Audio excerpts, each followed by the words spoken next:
L-aħwa De Giorgio u kawża kostituzzjonali kontra l-Gvern Malti u l-President tar-Repubblika wara li t-talba tagħhom għal mafra presidenzjali waqgħet fuq widnejn torox.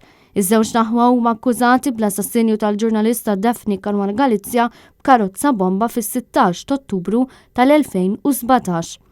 George u Alfred De Giorgio talbu li l-qorti tirrikonoxxi li l-kabinet abbuża mill-poter tiegħu meta rrifjutalhom il-mafra u ma talbu wkoll bħala xhieda lill-eks Ministru Chris Cardona li ġie allegat li kien implikat fil-pjan oriġinali biex tinqatel Caruana Galizia u l-Ministru Carmelo Abela li Vince Muscat qed jimplikah f'każ separat. Iż-żewġ naħwa qalu espliċitament li l-Gvern qed jibqa' ċas fuq it-talbiet tagħhom għal mafra minħabba li l-informazzjoni tagħhom taqqat il-qtil ma' ex-Ministru tal-Gvern.